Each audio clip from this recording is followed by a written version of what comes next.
Good day, guys, and welcome to episode 92 of the Teacher Emilio podcast. I'm your host, Emilio.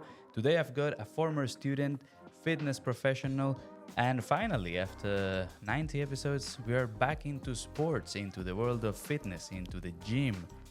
And look, we're going to be talking a lot about, again, getting into the gym, getting in shape, training, what to do, give you a few tips here and there.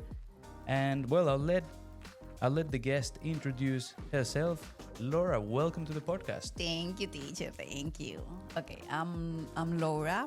I've been in Australia since 2020. So I came basically 1 month before COVID. After that, I just been studying English. I studied certificate 3 and 4 in business and business management. Then I did certificate 3, 4 in cookery and a diploma in hospitality management. I've been working in hospitality since I was 18 years old. So basically it's gonna, time is flying. So it's like part of your life. It's part of my life. I love it. I love working in hospo. Hospo has given me everything. Like, has given me the opportunity to travel, has given me the opportunity to save money, and now it was what gave me the opportunity to stay in Australia if I continue doing the things like I've been doing so far. So before here, I was living in San Francisco, California, which helped me a lot to improve my English skills. However, the basic English that I learned actually was in Colombia because I needed to get graduated to get my bachelor degree because I'm an environmental engineer and I ended up doing something completely different, which is not wrong. Yeah, look, interesting. And look, I like from your story, I mean, you dropped in so many good things in that intro. Well, one is congrats on getting there with your visa and the PR. Yeah. And you mentioned hospitality. I always recommend students, I say, if I could go back in time, I would, rather than doing cleaning for such a long time, I did it for, I'm going to round that up to 5 years. It was like 4.5. I would have done hospitality a bit more because you get that chance to talk to customers. Yeah, Go if you really want to improve your English, hospitality is the best option, to be honest. Because it's like you have to talk. I mean, you either speak or you speak. And obviously, I don't know, maybe someone watching maybe saying, oh, but what if I work, I don't know, in the kitchen, washing dishes? Well, true. But at the same time, I mean, you get, I suppose, more chances to practice. It doesn't matter if you are washing dishes as long as no one else speaks Spanish. Okay. Or your native language. Because when I was in the United States, I was washing dishes. The thing is, no one was speaking Spanish, so I just needed to do it. I was working with people from IT, and the owner was from United States. So back then my English it wasn't that good. Like it's now. Like I wasn't able to communicate properly or establish a conversation like we are doing now. So it was really broken English. But even though it was really broken, I was practicing it. But to be honest, once I came here, I realized English in here is completely different. Yeah, maybe that time in the US was good to like warm up and basically get ready on the challenge of understanding Aussies because that's a completely different thing, right? Yeah, it was shocked for me because the first job that I applied for is the one that I still have. Different restaurant, but still same owners. And I'm gonna be grateful with them like always because when I came here, they told me, you don't know English? Maybe start watching glasses at the bar. I said, okay, I just had come. I needed to get a job. I had to pay my school. Okay, the first 6 months that you come, your school is paid. But after those 6 months, you need to start paying for visa renovation, insurance, a new school, and so on. So I say, I need to save money. So I say, okay, I can wash glasses. But slowly, I start getting $15 per hour back then. And then slowly, you start learning new things, and you start learning English, and you start learning their slang. You are able to communicate. You are faster. You are quicker. You are smarter than before, and you got more experience, and you are used to with the country. So that's why allows you to get a good job position, where the position you really want to be. But still, one of the reasons why I never left that job is because no one spoke Spanish. So you were like the only Spanish speaker. Wow, okay. And through all these 2020, 2024, we are now, I've just have worked with 2 people who used to speak Spanish, and they didn't last more than 2 months because the job was hard itself. Like, it was a really busy environment, fast paced. So not everyone was to handle it, and not everyone is willing to stay at those conditions. That I'm not saying they are bad or good conditions. It's just that the place is busy. You know, it's a really nice motivational spin at the very beginning of the episode for anyone that is thinking of coming, or that maybe it's here because at the early stage when you just come to Australia, everything is new, and having that experience and maybe that challenge, but you said, no, I'm just going to continue. I'm going to learn from this. And obviously, you never know what's going to happen, but fast forwards 4 years later, and now this is what is helping you get into stay permanently. How cool. And I love it. I love my job. It can be busy, it can be stressful, it can be sometimes I tell my husband, oh my God, today was like crazy that you can handle it, but still I'm happy to do it. I'm it's not I gotta work. No. And there's been progression, right? Because first you started, let's say, cleaning the dishes, glasses. But then you mentioned that you did a diploma of cookery, so you must be a chef, right? I am chef. I got my own business. Is where I apply where my cookery skills. I don't work in the kitchen.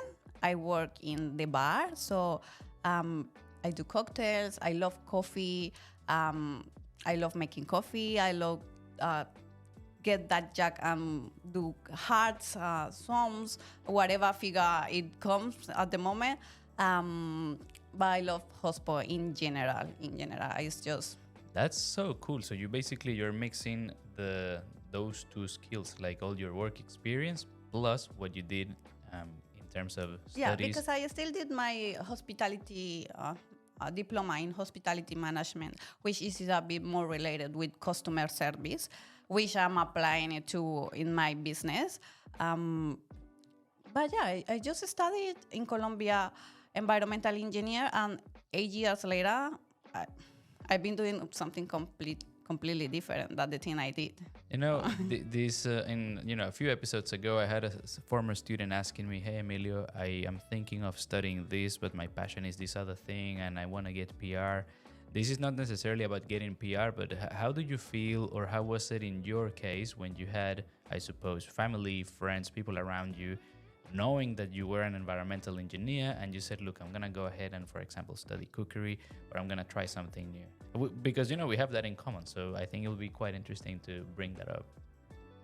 Honestly, teacher, I've been so lucky that my small circle always have support me a lot. Like, my family is really supportive. I can tell them I'm going to sell empanadas, and they are going to tell me, if that's what makes you happy, go for it. As long as you put all of you, you're 100%.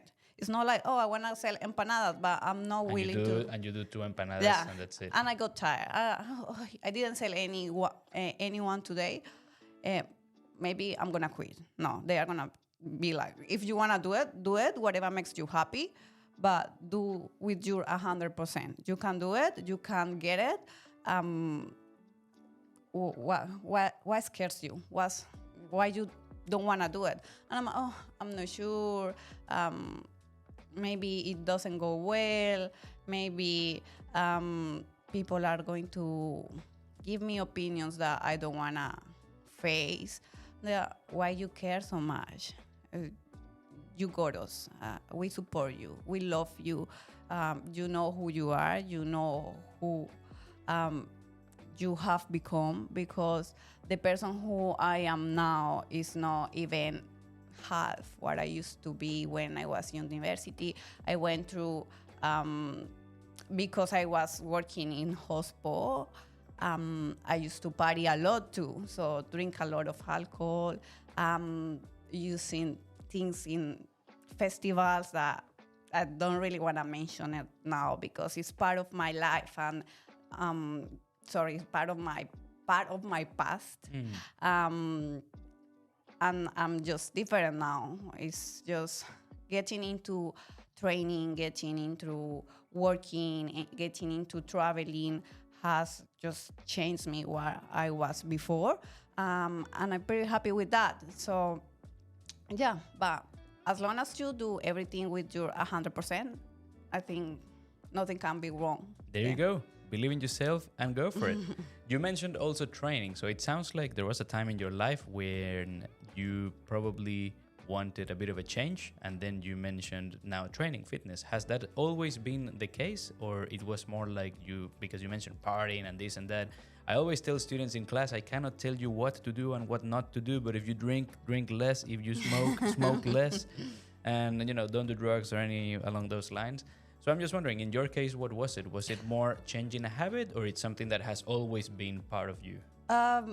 It was more like I got exhausted of the kind of life I was having, because I started smoking when I was 14 years old, which is pretty young. And the thing in my house is my mom is such a good mom that she never says, don't do it. She just says, do it. And then once you realize if it is good or bad for you and you need an advice, come to me. I'm going to give you an advice, but you need to try it. You need to see if it is good or bad or how you feel, because it's nothing good or bad. It's just how you face it. So she never says, don't do this. I can suggest you to go for this way, but it's up to you what you want to do. So I started smoking so young when I was 14. I moved from my parents' house when I was 16. So That's quite young. I mean, you're in your home country, right? In my home country. The only thing is I'm from a small city in Colombia, which is Ibagué, and I wanted to study environmental engineer, which most of my family, they wouldn't agree except for my mom. She said, if that's what you want to study, just go, but you need to move. I needed to move to Bogota. So I went to Bogota, which is a completely different city than Ibagué. Ibagué is small. And is it fair to say, for those who are not from Colombia, is it fair to say like Geelong, Melbourne type of difference? Maybe a little bit farther. Oh, wow. Okay. But I would say 4 hours driving. Oh, okay. So it is a bit of a trip. But still, it's close. But lifestyle is completely different.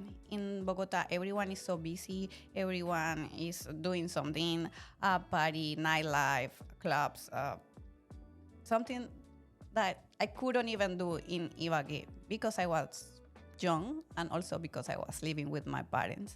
Then I start going parties, especially rapes. So rapes 2, 3, 4 days. With my friends from uni, which I love them, but I believe they are not the people who I wanted to be surrounded by if I wanted to get a change. I love them. They are still my friends, but it's not the kind of people that I wanted close to me back then. Then I went to United States, and being in United States gave me so many bad habits in terms of eating. Oh, okay. Like diet was just gross. Like having pizza for breakfast or tacos for dinner. No exercise at all, because when I went to America, I knew I wanted to come to Australia. So I was working a lot and not looking after myself like I should. So once I went back to Colombia, I started training in 2018. Roughly. Oh, cool. So it's been almost 6 years. 6 years. 2018, 19, something like that. And then I came to Australia. So I came to Australia. I already had been, my weight used to be 69 that is probably 10 kilos more than my healthy weight. So I started losing a lot of weight. I was pretty chubby, to be fair. And then I just fall in love to be healthy, like feeling healthy more than look healthy. It was how I was feeling. The kind of food that I was eating also was completely different. I stopped drinking in 2018, and I didn't touch even one drop of alcohol until last year, that I became obsessed for cocktails in the way that I gotta make it. So I need to know to try it or see. But Okay. I can go for dinner with my husband and I can order 3 cocktails. I'm just gonna have a sip and I'm gonna leave the rest. Oh, It's wow. just because I want to know how it tastes. And then once I make it, I can get creative, or I can, this cocktail that I tried that day tastes like this and it had this. Maybe if I put this other rum, this other vodka, it's not gonna be the same alcohol that it had, but it might taste the same. Whoa, that sounds a bit like a mix of a chef and a scientist, like trying to find the best I love it. taste. And I think it's the same with food, with the species or the stuff like paprika, oregano, Napolitan species. Or it's just mix up everything and taste. We love tasting things. You know, you mentioned something key, and it is that you went, when you started training, you noticed that your weight was a bit above what was your healthy weight range. Something similar happened to me. When I came to Australia, I always make this joke in class, and I say that if McDonald's gives you a VIP card, I would have had one of those because I was so used to going to Macca's or getting the McDonald's app, the KFC app, Hungry Jack's, finding out good deals. And it got to a point where right now my weight is between 70, on a good day, 75.5, but more like 76, 77. But back then, and this is like almost 10 years ago, when I came back from Venezuela my first time, my weight was at its peak. It was 95. Oh, wow. Yeah, How tall are you? I'm like 167. No, let's say 166. Yeah. Maybe depends on the shoes I'm wearing. So let me tell you, I was a big boy, you know? Latinos would say something else, but let's just leave it at that. And then I started making a few changes, like similar to what you said, less drinking, then, or let's say less alcohol, beer in particular, but less drinking, less fizzy drink, like Coca-Cola, this and that, trying to cook more and watch out a bit more what I ate. And slowly, I noticed that my weight started to drop. And you mentioned something key, like you said that you preferred that change because of how you felt, not only how you looked. Yeah, it's more like I was feeling. I was energetic. I was fast. I was conscious. I was sober. I was improving every day. I was seeing my improvements. Maybe no one else did, but I was seeing my improvements just because the way I was feeling. It didn't have to do anything, or it wasn't just looking at the mirror, which is also important. You need to love what you're seeing, especially if yourself. But it was more how my body was feeling. Like I knew what I was eating, so I knew it was what my body needed. So that makes like a switch on for me. But yeah, so since then, I'm not saying I never eat chips because I will be lying.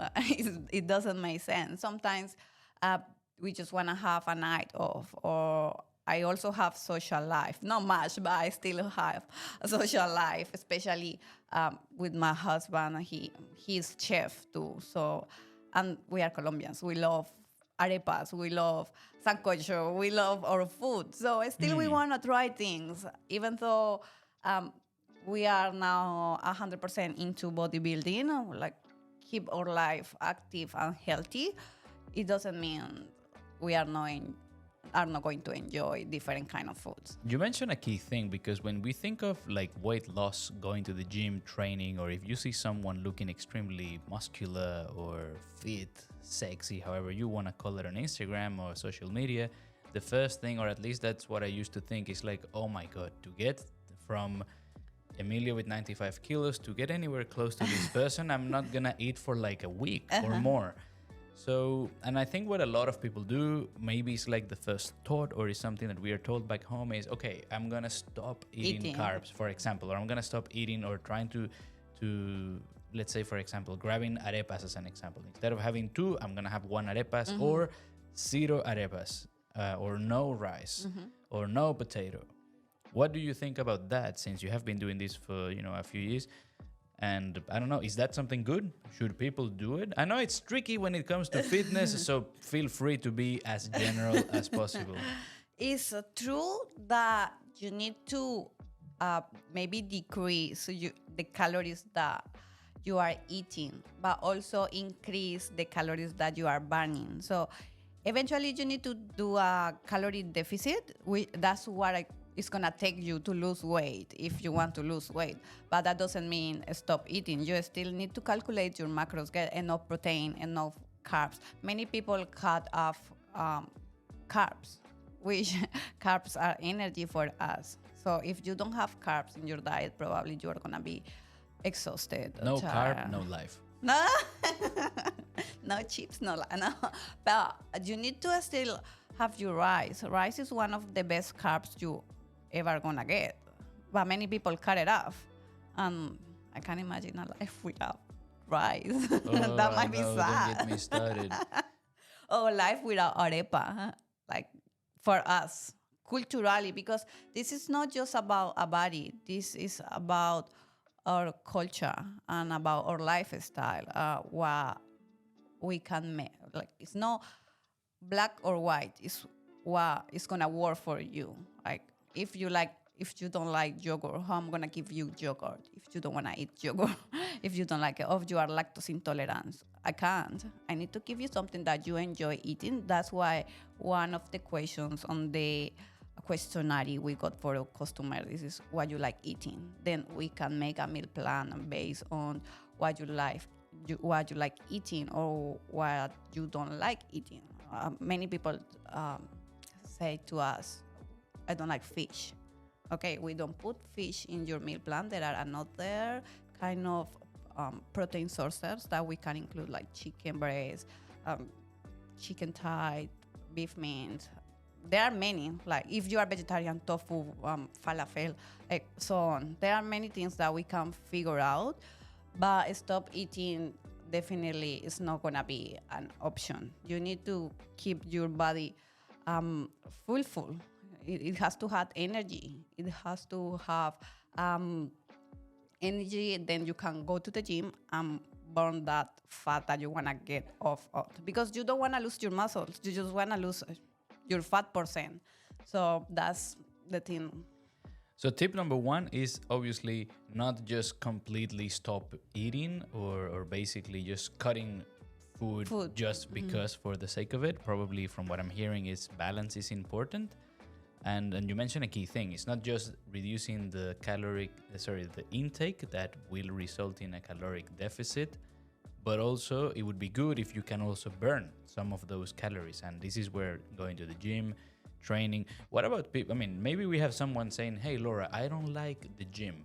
What if someone doesn't like the gym? Is it okay if, we change gym for, I don't know, let's say... It can be, honestly, if it is lifestyle, I would say it can be any sport. I didn't start with gym. I started with gym maybe 2 years after I start being fit. The first thing I did, I was cheerleader for many years when I was a child.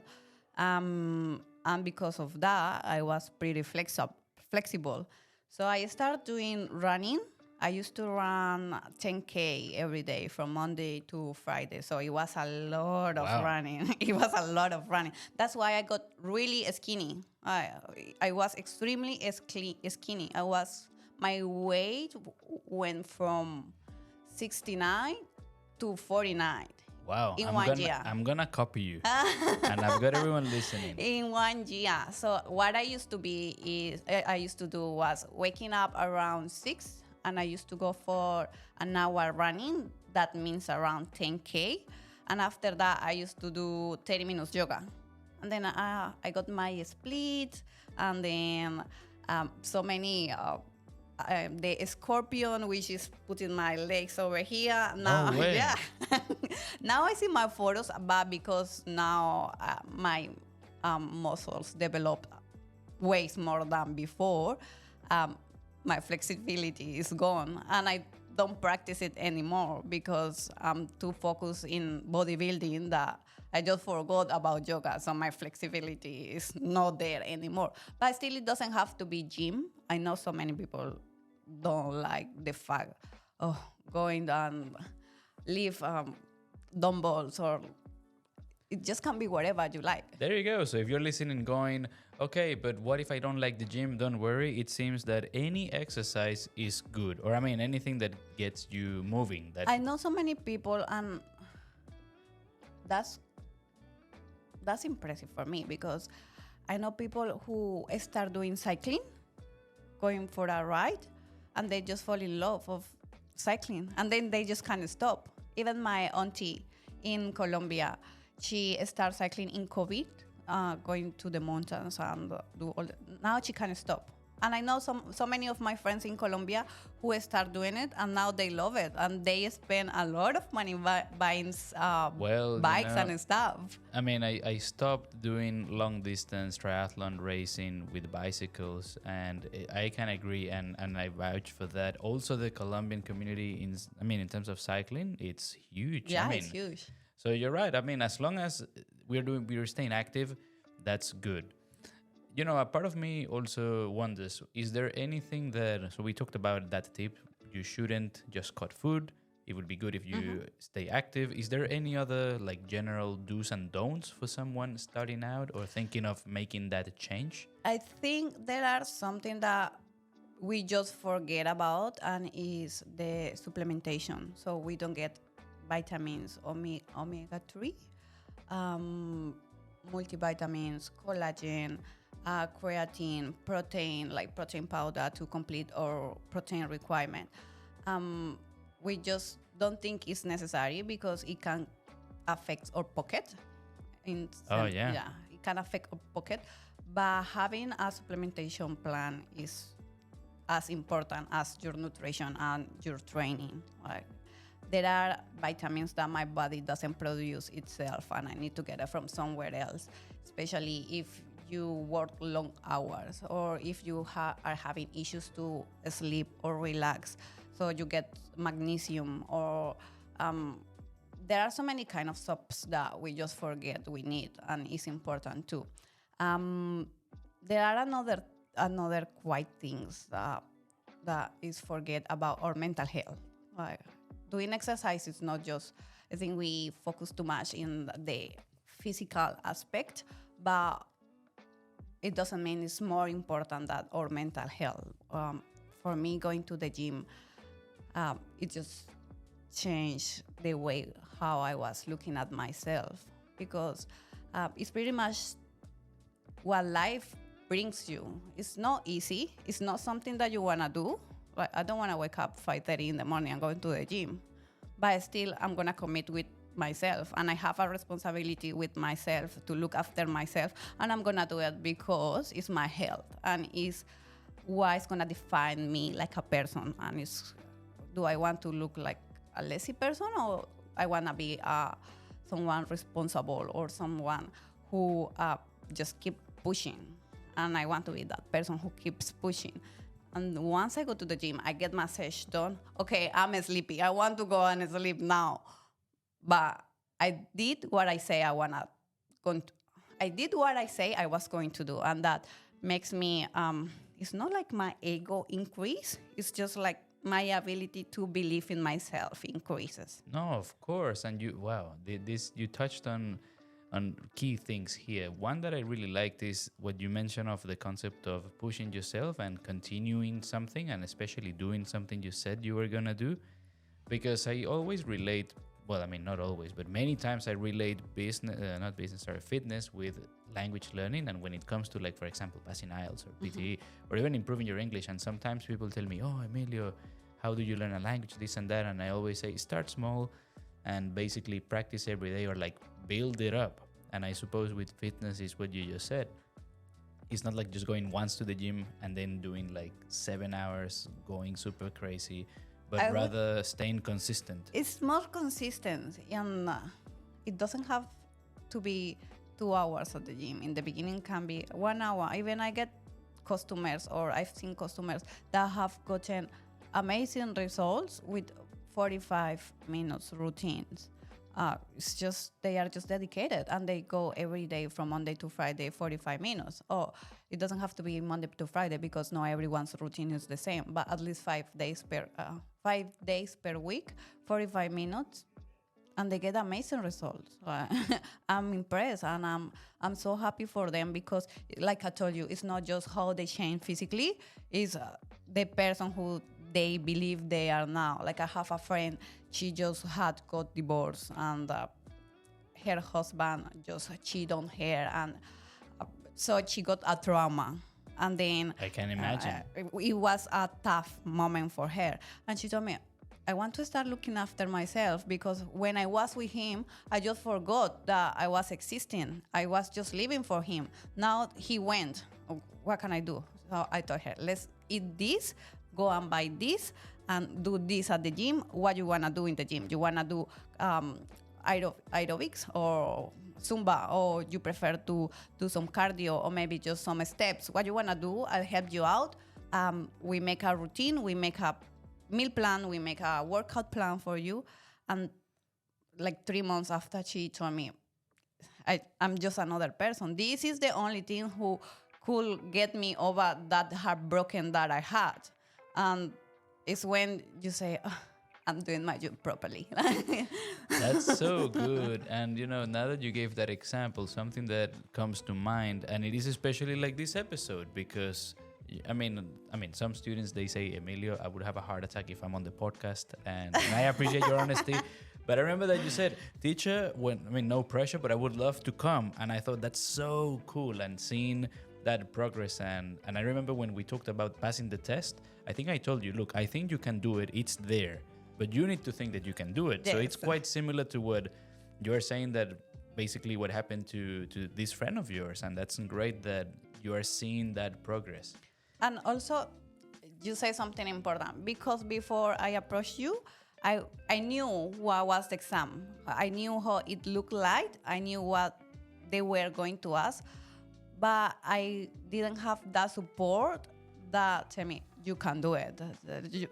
I just knew my basic stuff and technique stuff, but I wasn't surrounded by the right person who were coaching me until I got with you, that you told me, you can do it. What you were scared? What's you making you feel like that?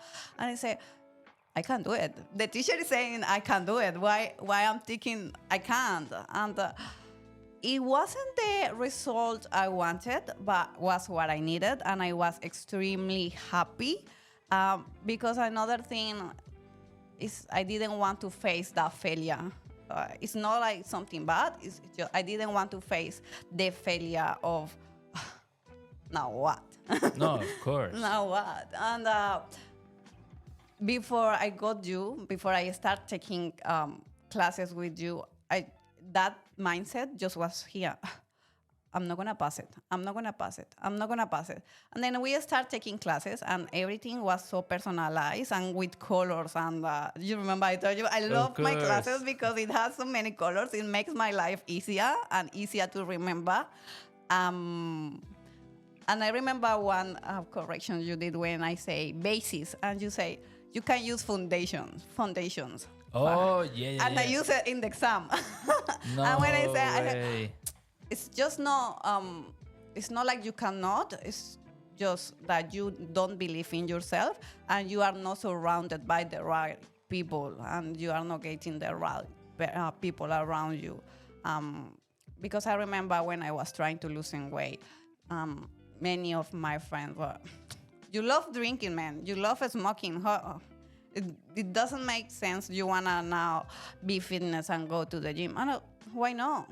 And that was the point and the turning point that told me, I don't want to be with them just while I get my goal done and I achieve what I want to achieve. But thank you. You solved basically my visa. No, no, no. I also take this as an opportunity to not all, to say thanks, because I think also from your end, from like students, it's like you never know what other teachers might have said or done, and it's tricky. It's challenging, and with so many people on the internet, it's like a big thank you for And trusting also, I that. believe exercise is like preparing for the exam. You need to put first things first. Back then, my priority was uh, passing the IELTS, of course. So I make my plan. Oh, if I want to pass it, I need to dedicate this amount of hours per day, and I have to do this much practice per day. How I'm gonna do it? Where's my priority now? So my exercise wasn't my priority back then. My exercise passed to a second plan. That I still was doing it, but my first thing was passing the IELTS. So I wasn't waking up at 5:30 to go to the gym. I was waking up at 5:30 to study for my English exam. And I still remember I would wake up, or even in the morning I would get messages at 7. Teacher, how do I use this? Or is this word same as this? And that's again just showing dedication. This reminds me another question. When you think of this, right? You mentioned a key thing, making priorities, and obviously I think exercise or building up a habit like this gives you that discipline, right? What about someone who is perhaps very busy, like right now with not only the pandemic, but in general, like everyone seems to be very busy, people getting promotions at work, or perhaps families. So it's like, okay, maybe someone might be watching or listening thinking, maybe that may not apply for me because I'm a busy person at work or this or that. And sometimes there is this phrase of, if it is important, you will make time for it. Any comments on that? I think, as you know, I'm really busy. I'm not saying I'm the busiest person in the world, because there are so many people that are even busier than me. But at the moment, just now, I have 4 jobs. That's exactly what I was thinking. So my first job is in a restaurant, Italian restaurant. That is the place where I always have been working. Well, like the people who helped me to stay here in Australia, which I love my job. So I work 40 hours for them. It doesn't matter how I split it, but I had to do 40 hours. I have a part-time job, which is in a cafe shop in close to my house, which I love it too. So even though I'm saving, I'm doing it because I love doing it. So I love making coffee. I love talking to people. There are so many nice people who go to the cafe. So they come, they grab a coffee, we chat. And the suburb where I live, there are many Aussies. So, so I'm still trying to learn English. I'm still trying to improve my English skills. So that's why I love working there. Plus, we do with my husband online coaching. So we dedicate basically Sundays and Mondays to go through all the check-ins, comments, things that need to be changed for everyone. So roughly, we spend 2 whole days checking all the check-ins from us customers. And plus, we cook for our macro-friendly meal business. So all my Friday, I'm cooking. My husband and me, we are cooking from 7 a.m. to 4 p.m., 6 p.m. So all the cooking, we just make all our responsibilities done for the business. And then I go to work, to the Italian place. And it's just, I'm working around 80 hours per week. If I sum up everything, if I accumulate everything, it's like 80 hours per week. And I still wake up 4:30 in the morning. I go to get my gym session. I'm going to get my 20 minutes cardio. And I get on my meal prep. And before all those things, I'm a daughter. Like, I have my family. I have to keep in touch with my family. Of course. I'm a wife. So we have to do laundry. We have to cook. We have to keep our house clean. We have to spend time together, which is another full-time job. Like being a wife is another. Do you have any friends? I mean, I'm just wondering. It's exactly what you said. It sounds like it's really full, but despite that, despite being full, you still try to make time or fit in somewhere exercise. I guess a good thing is that Australia is very exercise sports driven, and people do try to have that line between, okay, I'm done working, now I'm gonna do my hobby, or I'm gonna train, or I'm gonna exercise. So I think the mindset changed a little bit when we are immigrants than if we are someone local, because I believe we just keep thinking saving, and not because we just want money. It's just we have to pay visas, we have to pay schools. We want to go and see our family, which is not cheap. Which is not cheap. We were watching tickets for going Colombia this December, like $4,000.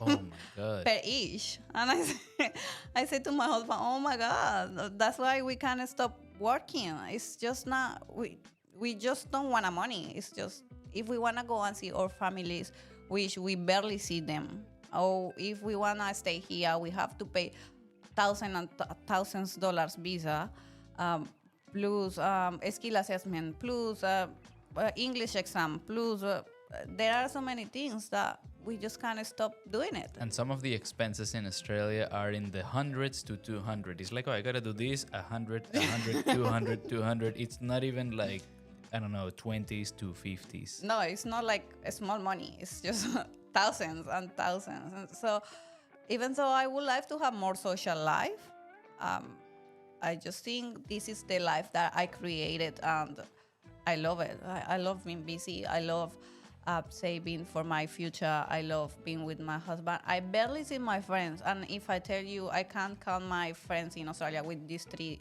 fingers. Oh wow! I was gonna say with the 2 hands. One is my teacher. Wow! Thank you. No, honestly, because a mistake that I did when I was in San Francisco was that I spent too much time with my friends from Colombia, so my English didn't improve that much like I wanted. But then once I came here to Australia, I came with a different mindset. Like, first, I didn't want to do jobs that I was not going to do jobs that I didn't want it. Like in United States, I had to do things jobs that I just didn't feel I want. I just wanted to save. But when I came here, I say, the jobs that I'm going to do is because I want, not because I have. The other thing that I have heard too much, but it's still true, is your community is always going to be there. Always. Yeah. But if you really want to improve your English, or maybe open a bit more your mind, you need to stay away for a while you get used to with the language and while you get used to with the country. So when I came here, I never lived with Colombians or spent time with Colombians until 2 years after. I was living in an international house with people from Thai, Iran, and Turkey. And what a mix! Yeah, it was. It was funny because the Thai guy, all of them were so nice, but also they were different ages. So the lady was like 42. The Irani guy was like 55. The Thai was like 18. And the Turkey was like 25. And I'm 28. So it was, and we were in COVID. So we were 100% of the time together. Oh. But it was nice because, let's cook a papaya salad. Oh, the Irani guy, he loves barbecue. So he used to buy so many veggies and like lamb cutlets to do barbecue. I don't know why they love lamb, but always lamb. Back then I was vegetarian, so I just was eating veggies. It was actually pretty nice, and that let me just know more culture and. That's really cool because you're touching on a key point here, which is like opening up or broadening your horizon, let's say. I mean, there's nothing wrong with, always the Latino community is there, and big thank you to you guys for the support, not only with the podcast, but in general, recommending my classes, for example, and just your support, right? Just saying, oh, I know someone, or, just cheering up. But at the same time, like you said, it's always good to not just stay always in the quote unquote Latino bubble, or this could be basically same for any nationality slash language group. It is good to, be with people from the same country, culture, but it's equally important, especially if you want to live in Australia. Well, I guess this really depends on the person, right? But it would be good, as you mentioned, to like try to put yourself in a situation where you can maybe practice a bit more. And it is also, I always say this in class, it is a good chance for us to also show all the good things that About we where have. you're coming from. Exactly, because unfortunately, what sells in the movies and in, let's say mainly in movies, right? It's basically all the bad things that happen in South America. We all know them, so that there's no surprise of what I'm trying to say here. But at the same time, we could use that opportunity to meet people from other countries to show them some of the good stuff. And Yeah, when people ask me, "Oh, what's your accent?" Because the first thing they realize it's not my physical aspect; it's my accent.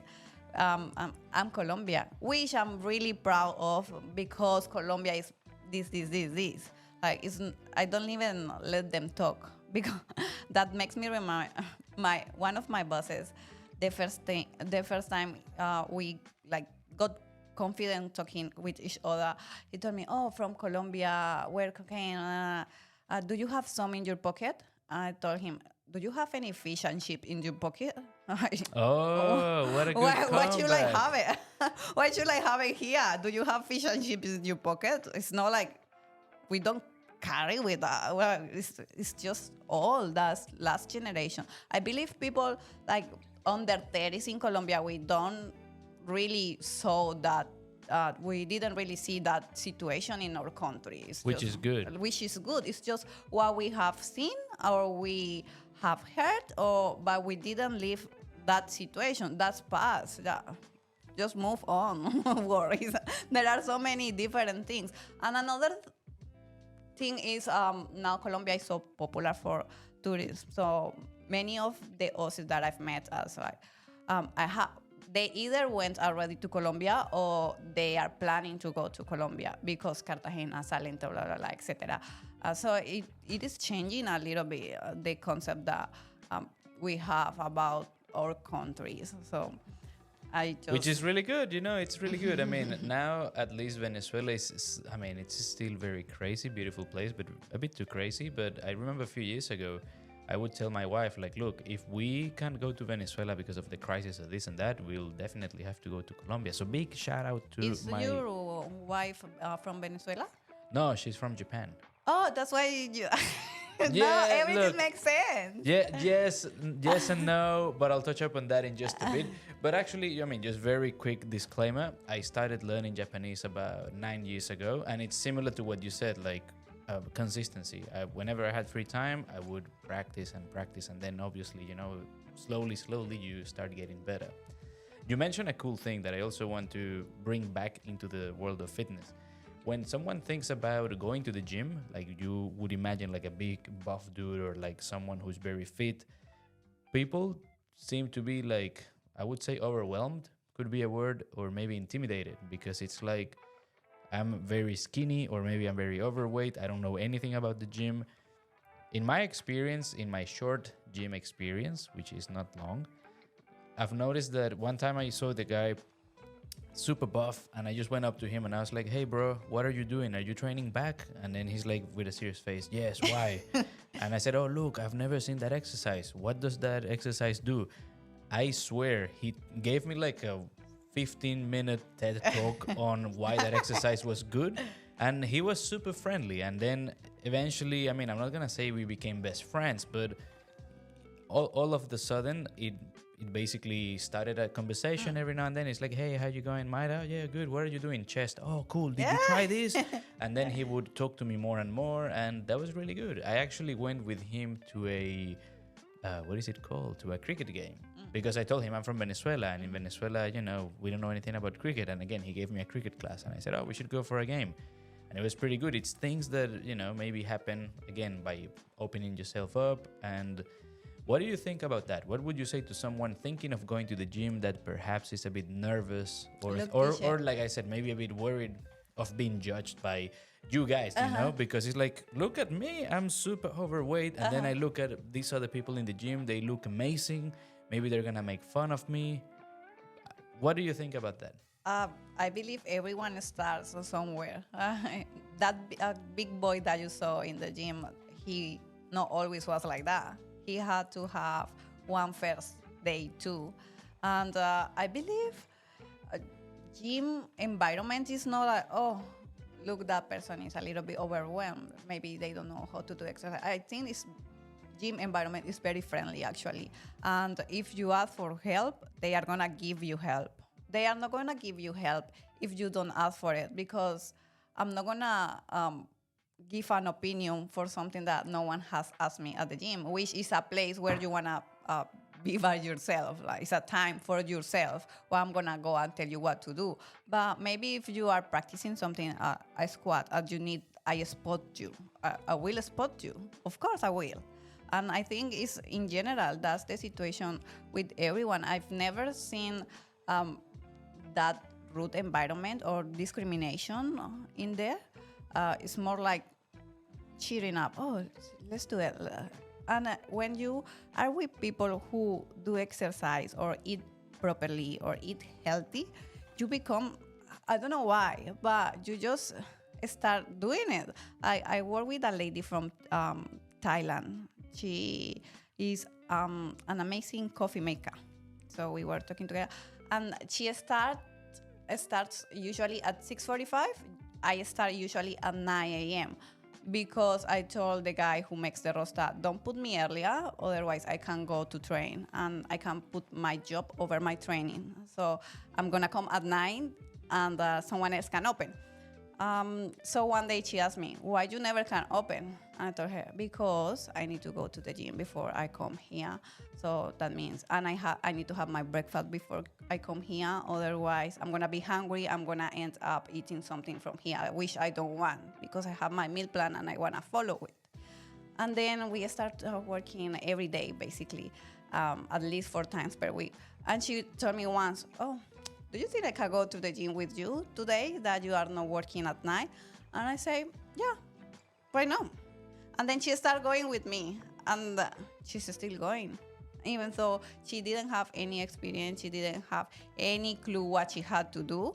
She said, oh, maybe you reckon I can change the hamburger that I'm having for lunch and maybe eat some chicken with this salad? And I told her, yes, of course. Why no? Well, so that sounds like a better food choice, yeah. right? Nice. Shout out to your friend. Thank you. Thank you for doing those. I'm gonna send her. I'm gonna send this to her. Awesome. D. If you have a friend from Thailand, D means good. Oh, is it? Yeah, and that's all my Thai.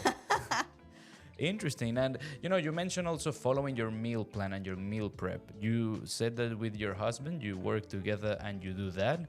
Can you tell us a bit about it? Because there might be someone listening saying, I want to change. I have in my 2024 resolution to lose weight. And look, it's almost June, 6 months. I want to catch up with my resolutions. How does that work? Okay, so what we do is we have 2 options. So we have set menu. It's a menu we already calculate all macros. For people who know how to count macros, they just need to put the macros in their fitness pal or whatever app they use. Otherwise, it's just a basic same menu for a standard person, someone who goes to work and then come back to their house and they don't want to cook and they don't have time because they have to leave for the other job. So it's going to be such a good option for someone who is really busy, which was the main idea when we create our business. We want to help people who don't have time to cook, but still they want to eat healthy. So it's like saving time while eating healthy. And still, if I compare people who get delivery, like Uber Eats, DoorDash, or they eat out 3 times per day, it's going to be way cheaper if they buy our meals than if they keep eating out. Oh, good. Honestly, we cook pretty clean. Like I'm very fussy when it comes to food. It has to be good, low fat, low oil, no butter, no. The cream has to be light. We are really into it because it's what we would like to eat. I don't want to sell something, or we don't want to sell something that we wouldn't eat. It's something that, and I honestly, we do it. We still make our meals according to our meal plan, of course. We just keep it in the freezer, and then we just eat it whenever we have to go, or it just takes 3 minutes in the microwave and it's gonna be ready. And then the other option is, okay, with the people who are on our coaching, so we make their meal plans and we make their meals too. So they don't need to worry about cooking because all their macros have been calculated to according with the meal plan that we made for them. So we got a lady, Nice. Nata, we made her dinners and lunch. So the only meal she has to cook is her breakfast that usually according to the meal plan is like oats and berries or yogurt and berries. So it's pretty easy, and then she has all the meals sorted out already because she got 2 jobs, so she definitely doesn't have time to cook, but she still wants to keep on track and she still wants to keep training. If she goes and cook, she would not have time to go and train. So Shout out to you, Nata. Nata, Keep it we up. love you. Keep it up. And yeah, basically that's what we do. We have few bodybuilders that have come to us and they just send us their meal plan that wasn't made for us. They got their own coaches, and then they tell us, oh, I need 300 grams chicken breast and 200 grams rice. I'm saying random quantities. And we just do whatever they want because they know what they are eating. We just cook it for them. So like people that are into the gym, or maybe that, I mean, because like with anything, it can get crazy complicated with percentages, this and that.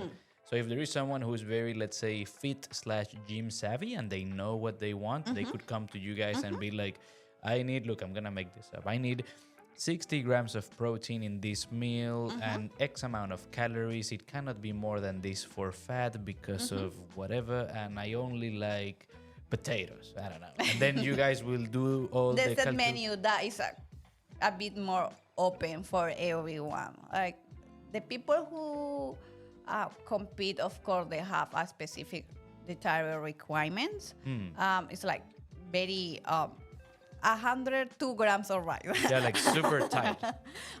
39 grams of almonds. So it can be 40 grams. It has to be 30 grams or almonds because that's how their coaches calculated their macros, which it gets a bit confused for someone who is just listening to it now, but that's how it works. So it cannot be 1 gram more or 1 gram less. It has to be the quantity that they tell us. And of course, they are giving us that, how can I say, like, they are trusting us. Exactly. They are trusting us to make it. So, and we want the best for them too. Because honestly, last year when I was competing, the last thing I wanted to do after my body was fatigued and exhausted was cooking. I would have loved someone who made my meals. That's why I'm just want to wear their shoes now and understanding that they might be exhausted. They don't want to cook. They don't want to spend time, except in things that are practicing their posing or making it as easy for as them possible. as possible. Then bodybuilding wouldn't be that hard. Like it's already itself. It's gonna get a bit more relaxed if they just have their meal ready. And I mean, by the way, for anyone watching or listening, the list is in the show notes or all the links if anyone wants to get in touch. Yeah. I think you are the most active on Instagram, right? Yeah, I'm most active on Instagram. Any orders is in or Everything will be in the description or in both descriptions. somewhere. And you mentioned competing. We're getting close to the end. Can you tell us a bit about that experience? Because I mean, losing weight, going to the gym, that's already a big challenge. Competing is like another level. I believe it's another level. So could you tell us a bit about what happened there? I think as you told me, it's another level, but also is one of the best things I've done in my life. So the feeling that all your effort has been paid off once you step on a stage, it's just, you can't describe what it means. Even if you don't get a golden medal, or in my case, I didn't get a golden medal, which I would have liked, but it was more the experience that I went through, and 10 months on prep. So my prep was usually is like 20-25 weeks, but because I had a lot of fat to get off, my prep was really long. So they were 10 months, where I didn't miss even one gym session in 10 months, or I didn't miss my cardio in 10 months. So by the end of the year, close to the competition, my body was so fatigued, and the hungry was so real. So guys, hungry is real. That helped me to understand why people who don't have food, just for, not because an option like I was doing it, it's just because they really don't have food because they can't afford it. It just make me understand that what's that feeling, like how we can help those people that are really hungry, because like Africa or in Colombia, even in Colombia, kids are dying because they don't have food. And it makes me really sad that we are here in Australia and we don't think in those things until you get that point that your stomach is just all day. Yeah, like all day. My stomach was plus I was jumping to the treadmill to do an hour cardio in 165 BPM per second. So my heart rate was really high. But once the competition happened, it's one of the best things I've done. It requires a lot of sacrifices. And as I told you, it's a lonely sport, if I could say it like that, because you are hungry, you get angry so easily. So you don't wanna talk to me. And that was, well, I don't know how my husband and I did, because we were two people going through the same process. But I think the best word we had is that understanding each other feeling was a key. Like, it was key to understand. He was going through his process. I was going through my process. Don't take it personal at all if something happens. I would not take anything personal if maybe you say something I didn't like, because I know we both are pretty sensitive at the moment. So, and Andres is different. He's just chill. He's always smiling, and he has a personality that I admire a lot, because he's never angry. Even if he's hungry, he's not angry. So he was very understanding with, and I'm a lady, so my hormones also play such an important role in the sport. It's different the way how he was getting fatigued than the way how I was getting fatigued. But we did a really good job.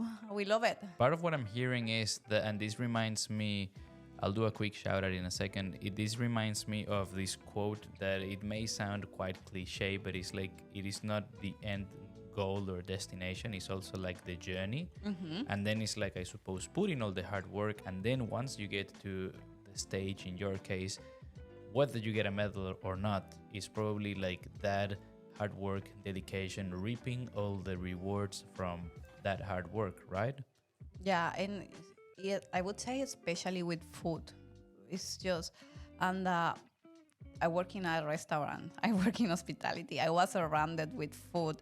It is so, I guess for you, it's so easy to just do this. It's just do this. And when we are finishing our shift at work, so my boss usually gets a pizza and she just put it on the table. Everyone can eat. Oh my God, that's so hard. Any pizza, any dessert, any like a tiramisu, any sweet. I'm not a pizza person. I don't like hamburger. I like, but I'm not keen for it. But I got a really sweet tooth. So I love sugar. I love sugar so bad. And it was like Nutella donuts, pistachio donuts, biscoff cheesecake, crepes. And I was like,